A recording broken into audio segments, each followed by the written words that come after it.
Our down payment has grown to well past 20% while we wait to buy the right house. Should we invest the money above 20% or keep saving for a bigger down payment? I'm guessing in cash. He says they're not in a rush to buy. What are your thoughts? Well, we don't have enough context. Yeah, we need to know a little bit more. So one of the things that we do, and you can go to moneyguy.com/resources and check this out. We have a home buying checklist. It's all these questions that you should ask yourself before you buy a home to make sure you're making the right decision. And one of the things you'll see on there is like, okay, how long is my time horizon?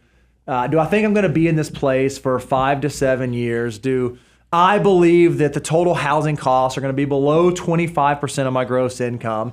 And then how much should I put for my down payment? And we believe that first-time home buyers don't necessarily have to put 20% down. I think a lot of us and a lot of our team here only put down 3%, 5%, 10% on our Only on the first home. On the first home. So, Nick, we don't know which home this is for. If you guys are buying your very first home, then you might need to save up to 20%, but you might not have to. Here's what I worry about, and this is why I think you said we don't have enough context. Whenever there's an uncertain financial goal, and I'm going to say, he just said, we're not in any hurry. We don't know where we're going to get there. We've got 20% down targeted.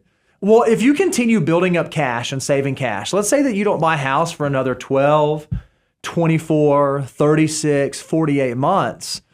In my opinion, above and beyond the 20%, there's a lot of opportunity cost lost there, especially for young folks. That those dollars could have been deployed to go work harder than they would if they're just sitting in cash. So we need more context. I don't know like how expensive the house he's buying is, but I don't love the thought of just arbitrarily building up that cash when it could be used in other places. I'll specifically say what was missing there is, remember, there's different phases of your life. There is the make wealth phase. That's where you're actually doing the get wealthy behaviors of building your army of dollar bills in the background.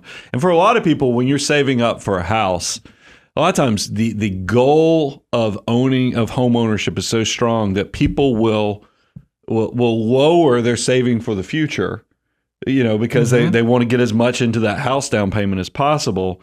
So I don't know if Nick Danger is in the make wealth phase or if he's in the maintain wealth phase. And typically when I like to see people paying down mortgages or putting down huge down payments well beyond 20% and beyond, it's because you're so far ahead of the curve on your making, and now you're making wealth, and now you're into the maintaining wealth, that you're de-risking your financial life. Mm-hmm. If you're doing this before you've even hit the make phase, and you probably, because did Nick give us his age? Oh, he said, follow up. It's our second house, and we're well on track for early retirement around age 50.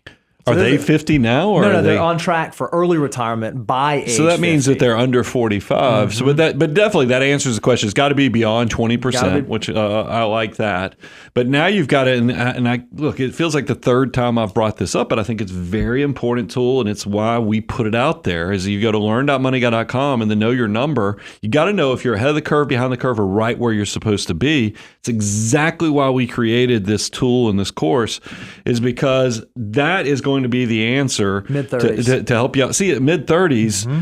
I mean, assuming they have a big shovel, which they have, to save and build, but have they been deploying that into building retirement assets, to building up emergency reserves, to maxing out the Roth, going through the whole financial order of operations? These things all work together.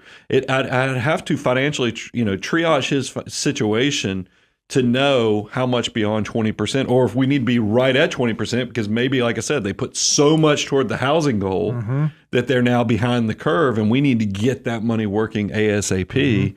for the future.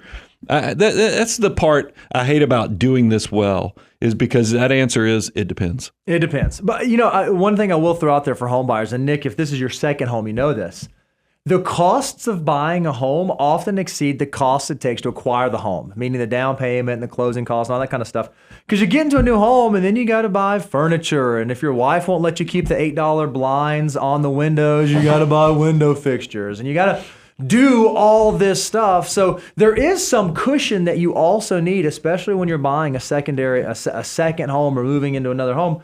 You might need a bigger yard, you need the bigger lawnmower, or whatever the thing may be. So I would begin to factor in all those costs because I don't think it's crazy to save for those costs as well, so that, again, you just make the transition into the new home as smooth and as seamless as possible. But man, for someone in their mid-30s, those dollars are still so powerful. I don't want them to just be sitting there idle, not working for you if they could be working for you.